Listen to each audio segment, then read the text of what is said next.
আসসালামু আলাইকুম রহমতুল্লাহি ওবরকাতুহু। সম্মানিত দর্শক,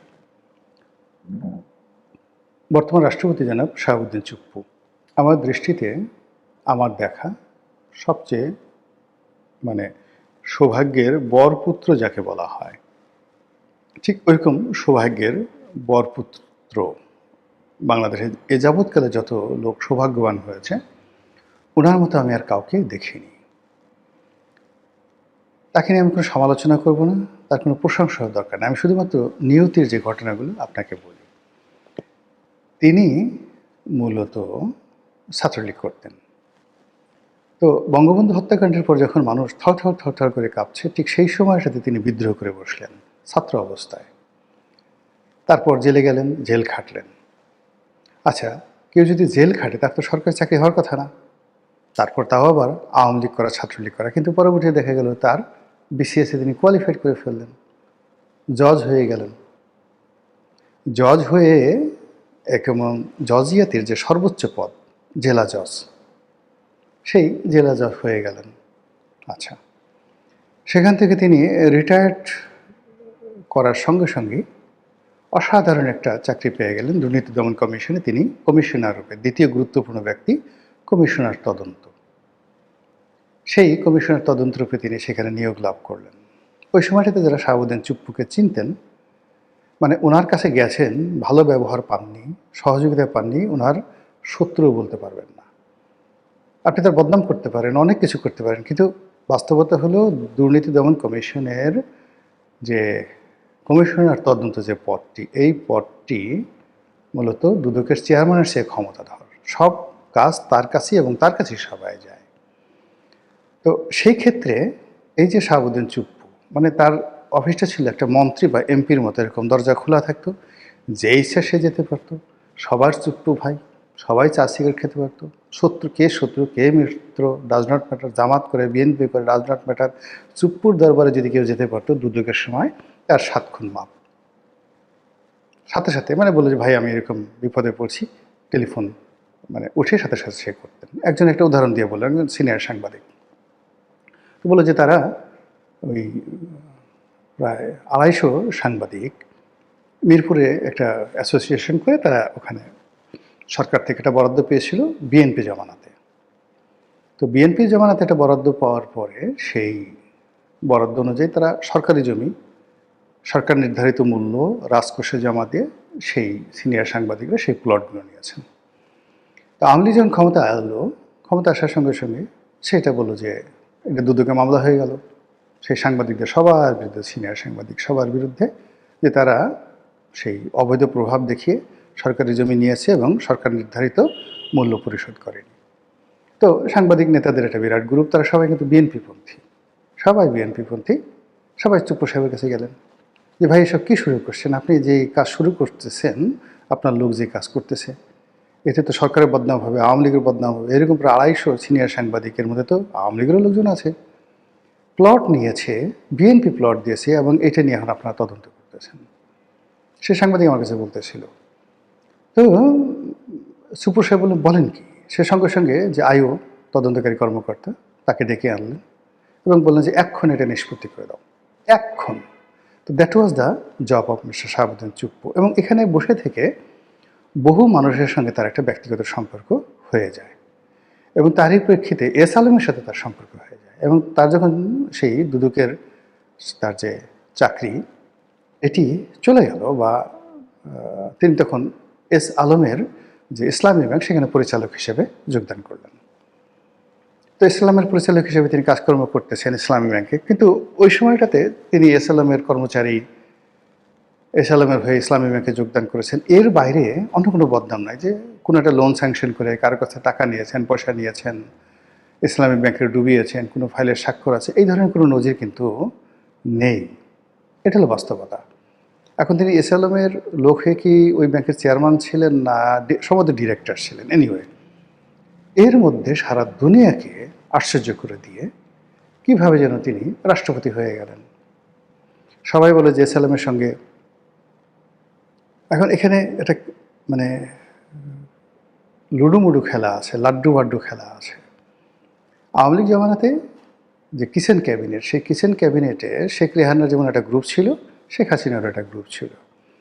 এখন সালমান আসলে কি, সালমান এফ রহমান একটা গ্রুপ ছিল, আর তার এগেনস্টে এস আলম আর একটা গ্রুপ ছিল।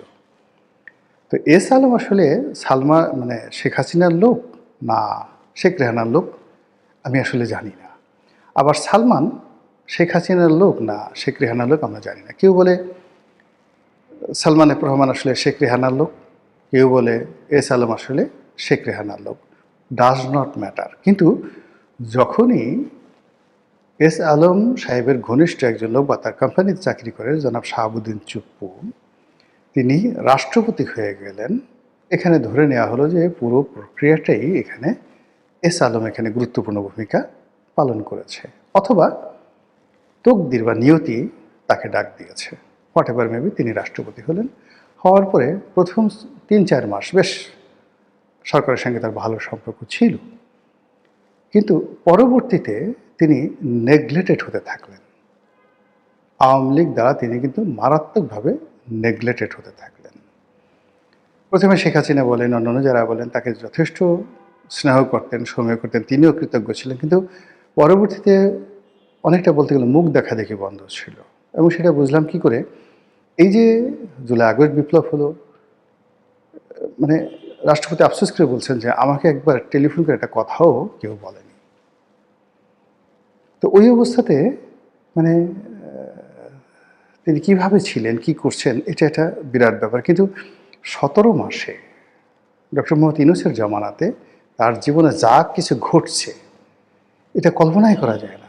অন্য মানুষ হলে হার্ট অ্যাটাক করে মারা যেত, গলায় দড়ি দিত, ইঁদুরের বিষ খেত, যে কিছু একটা ঘটনা ঘটতো। প্রত্যেকটা মুহূর্তে মানে তার জীবন শঙ্কার মধ্যে ছিল, কিন্তু তিনি সাস্টেন করেছেন। কিভাবে করেছেন? সৌভাগ্যের কারণে করেছেন, ক্ষমতার কারণে করেছেন, না যোগ্যতার কারণে করেছেন?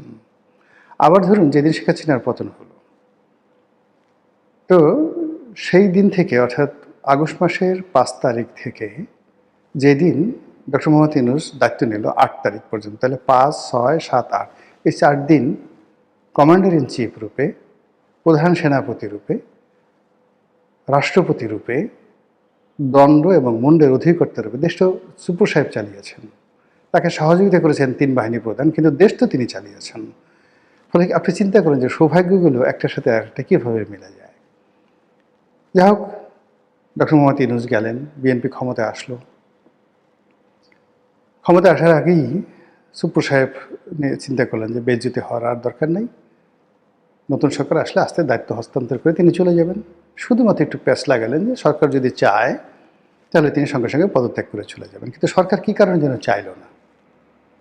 সরকার চাইল যে চুপ্পু সাহেব থেকে যান। এখন এই যে সরকারের যে 35 দিন, এই 35 দিনে জনাব শাহাবুদ্দিন চুপ্পু সাহেবের জীবনে যা কিছু ঘটল, এটা এই বাংলাদেশের রাষ্ট্রপতি পদে মানে যে সম্মান এবং মর্যাদা তিনি পেলেন এই 35 দিনে, একটা মানুষের আর বেশি দিন বাঁচার দরকার নেই। এখন যদি উনি মানে মরে যান, তবু ওনার আত্মীয় স্বজন কারো আফসোস থাকবে না যে মৃত্যুর আগে তিনি গার্ড অব অনার পেয়ে গেছেন। বিএনপি সরকার ক্ষমতা আসার সঙ্গে সঙ্গে তার দাম বেড়ে গেল। তারপর তিনি সংসদে ভাষণ দিলেন, প্রধানমন্ত্রীর সঙ্গে তার সৌহার্দ্যপূর্ণ সম্পর্ক হলো।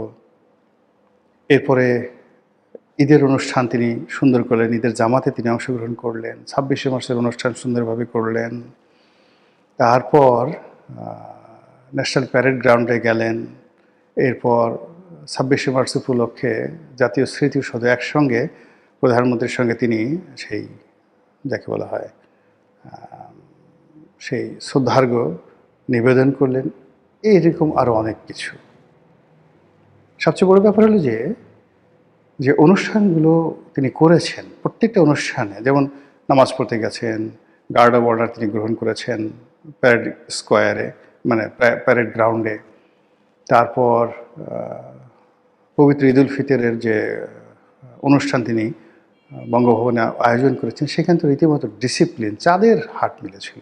এমন কোনো মানুষ নেই সেখানে যায়নি। শুধুমাত্র প্রধানমন্ত্রী সেদিন তার প্রোগ্রাম থাকার কারণে যেতে পারেনি, কিন্তু 26শে মার্চের অনুষ্ঠানে প্রধানমন্ত্রী তার কন্যাকে নিয়ে সেখানে গেছেন। তাদের মধ্যে যে কথাগুলো হয়েছে অনেকটা ছোট ভাই বড় ভাইয়ের সাথে যেভাবে কথা হয়, মানে রং তামাশা করেছেন, হাসি করেছেন, মানে হাসি মুখে কথা বলেছেন, একান্ত ব্যক্তিগত বিষয়গুলো শেয়ার করেছেন। তারেক রহমান সাহেব তার বাবা যখন রাষ্ট্রপতি ছিলেন তখন বঙ্গভবনে আসতেন, কী হয়েছেন সেই কথাগুলো বলেছেন। মানে ইটস এ থিং। তারপরে ২৬শে মার্চের অনুষ্ঠানে বিভিন্ন শ্রেণী পেশা, মন্ত্রী, এমপি, প্রধানমন্ত্রী, রাজনৈতিক নেতৃবৃন্দ, সাংবাদিক, ভিন্ন মতের মানুষ থেকে শুরু করে মুক্তিযোদ্ধার সন্তান সন্ততি, এমনকি একেবারে ছোট ছোট রাজনৈতিক দলের নেতারা, ছাত্র মানে সংগঠনের যারা নেতৃবৃন্দ রয়েছেন, দল বেঁধে পাইকারি হারে মানে বঙ্গভবনে গিয়েছেন। অবস্থা দৃষ্টি মনে হয়েছে যে বঙ্গভবন এই প্রথম, মানে আমার কাছে মনে হয় যে বঙ্গভবনের এই যে চুপ্পু সাহেবের ২৬শে মার্চ তারিখে বঙ্গভবন যেভাবে সেজেছিল, বঙ্গভবনে যেভাবে গান বেজেছিল, ২৬শে মার্চে যেভাবে মানুষ মানে হুমড়ি খেয়ে পড়েছিল বঙ্গভবনের মধ্যে আশেপাশে, এটা আমি আমার জন্মের পরে দেখিনি। এখন এটাকে কি বলবেন? এটা কি ওনার যোগ্যতায় হয়েছে, নাকি সৌভাগ্য? পরম করুণাময় আল্লাহ রাব্বুল আলামিন তার যে নিয়ামত এবং বরকত এই লোকের একেবারে কপালের উপর সিল মেরে দিয়েছে। আদারওয়াইজ এটা হওয়ার কথা নয়। দ্বিতীয়ত যে প্রশ্ন, যে এই সৌভাগ্য কতদিন থাকবে? এই সৌভাগ্য মানে যাকে বলা হয় তিনি ভোগ করতে পারবেন কিনা? এগুলো দুর্ভাগ্যে পরিণত হবে নাকি এগুলো বাড়তে থাকবে? এখানে আমার কাছে ব্যক্তিগতভাবে মনে হয় যে আল্লাহ রাব্বুল আলামিন যখন কাউকে সম্মানিত করেন, সাধারণত কবিরা কোনো গুনাহ না করলে আল্লাহ কখনো কাউকে বেইজ্জতি করেন না। যে কারণে তিনি সম্মানিত হয়েছেন, একই কারণে তার সম্মান অক্ষুণ্ণ থাকবে। আর এই সময়টাতে যদি তিনি অহংকারী হয়ে পড়েন, তার বিপদের দিনের কথাগুলো তিনি স্মরণ না করেন, তার বিপদের দিনে তাকে যে সমস্ত লোকজন সাহায্য করেছে, সহযোগিতা করেছে, তিনি এখন যেভাবে তাদের সবাইকে স্মরণ করছেন, এভাবে তিনি যদি তার সুসময়ে সবাইকে স্মরণ করেন, আশা করা যায় তার বাকি দিনগুলো ভালো থাকবে। আসসালামু আলাইকুম রহমতুল্লাহি ওয়া বারাকাতুহু।